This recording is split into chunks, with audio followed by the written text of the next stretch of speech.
But let's talk Kiké Hernandez. Kiké wants to come home.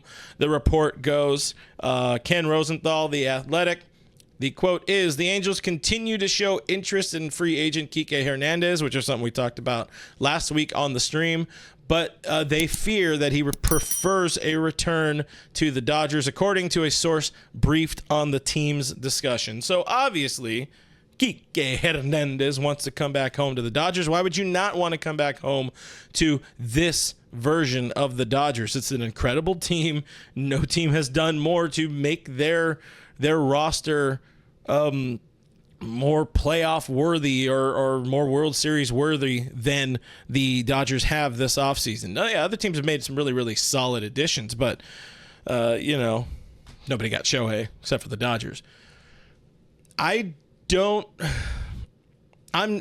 mixed on a potential Kiké reunion personally. Like, I was against it when the trade happened last year, but then it proved out to be like a really, really solid trade, solid addition that the team needed at the time in a number of ways. But, how does this team now, with where they stand, with how the roster is set up, how could the Dodgers make a Kiké Hernandez reunion happen? And should they? Well, they obviously would need to trade one or two guys, really just one, and they need to figure out kind of what the bench is going to look like. Could Kiké make the bench a little bit better or a lot of bit better, depending on who you move? And sorry, it's not going to be Austin Barnes. We are not going to let Kiké catch, despite the popular opinion of that one guy who left a comment earlier in the show, who I forget who it was, but I love that comment. Personally, on the bench, you got Miguel Rojas, you got Manuel Margot, and you have Chris Taylor.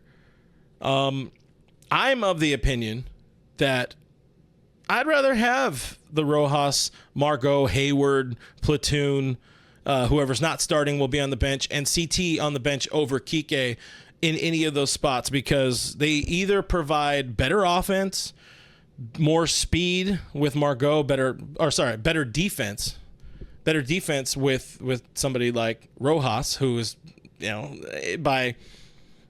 just be fair, he's kind of a glove first kind of player. Margot, also a glove first kind of player, does have some contact, but a lot of speed. So you got better defense, better speed, and you have better contact ability with maybe a CT3. And I know that one's going to be a very unpopular one there. But we'll say either CT or Margot.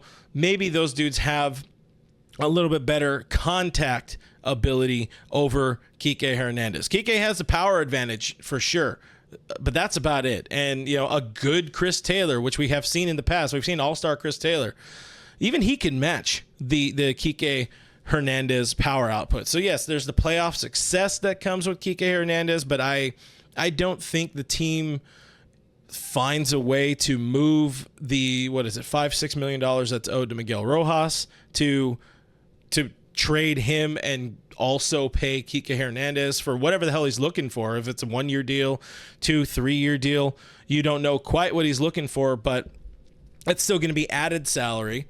I don't think anybody really wants Manuel Margot, let's be fair. And he has a fairly solidified role as that kind of outfield platoon guy, a backup in center field if things go wrong with James Outman.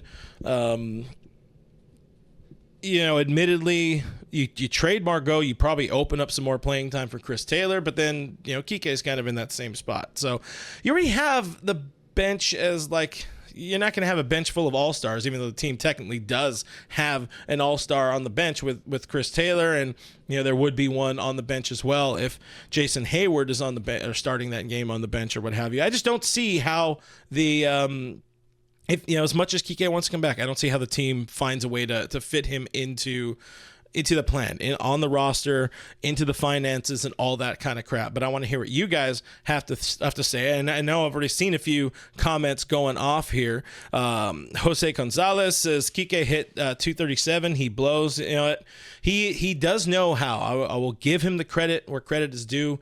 Kiké Hernandez knows how to make an early impression. We saw it. 2019. where I think he hit like 2 home runs in that 8 home run opening day game. And then, everything just kind of, tailed off from there. I mean, he didn't really tail off. He had a decent enough year in 19, but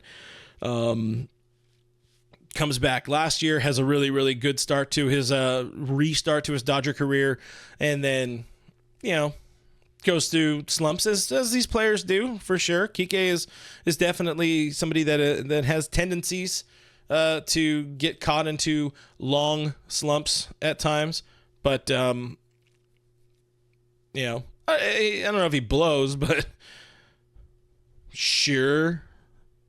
I don't know. I don't know how to transition away from that, so I'm just gonna totally do this and wave my hands around. Showtime LA. I'm not saying I agree. I'm not saying I disagree. Showtime LA says Kiké wants to be on the real LA team, and that's a Angels burn, so I'm gonna do that.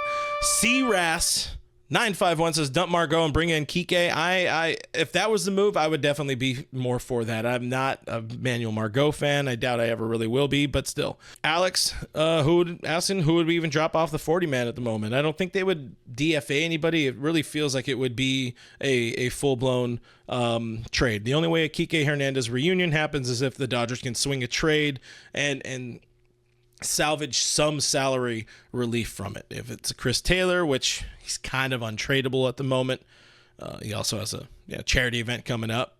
So more power to him. Love Chris Taylor, but he's not the most valuable player out there that folks might want to see. And then Margot owed $9 million. I don't know who really wants to take that on. And the same with Miguel Rojas. Probably. Maybe the Dodgers wish they didn't offer him or give him that extension last year during Dodger Fest or during Fan Fest, as we called it back in the day. Kevin Skinner says Kiké is greater or better than Margot, but I don't think they trade Margot, so I don't think he'll be back. Yeah, it's one of those situations where one thing has to happen to lead to the other. There's a whole butterfly effect there. Kevin Yuha says, we're going back-to-back Kevins here. Give Hernandez whatever he wants. We've wasted roster spots and money on cheerleader role before. Get wrecked. I like it. I appreciate that one. I don't know that I want him back that bad for sure. There's other cheerleaders out there, but to have a little bit of, I don't even think they need that because Gavin Lux is going to be back, and Gavin Lux is going to be that guy. He's the funny faces guy. That's what he does. He loves it. It's his thing. Dodgers Everything says, I don't see it happening with Kiké. 275 Vet says you can never have enough Kiké. Different. I don't even know if those are different opinions, but those are opinions. Craig says Kiké does not want to play for the losing Angels. Nobody wants to play for the Angels. Let's be real. Look at how happy Shohei Ohtani is at Dodger Stadium these days. Just to throw that one out there. Dodger Blue 4 says Rojas is a good dude. I really do like what Rojas could be for this team. He's an important backup at at shortstop. He's going to be an important backup at third base as well, and we've seen him play some incredible third base in his career, in his Dodger career as well, letting him settle into that role. And personally, I'd rather have a couple of more defense, speed first, or just really defense first guys on the bench over Kiké, he's not slow. He's not a bad defender. The metrics were not friendly to him last year. He got better with the Dodgers, as most people usually do. But it was a nice reunion. Just let it end there with Kiké. Mr. Classic says, too many dead weights. Jenny Vegas says, subscribe. If you don't have a YouTube account, make one and then subscribe. So that's a really good point. We'll push the button again. C-Ras says, Kiké for the vibes. You know what? The best kind of vibe is winning. Some dubs. But I will button up on this one. Diane says, unfortunately, there's no spot for Kiké on this team. And that's just the reality of the situation. I'm sorry, Kiké. We all want to go to the party, but sometimes you're not invited. And we appreciate you for the service you have provided to this team over the years.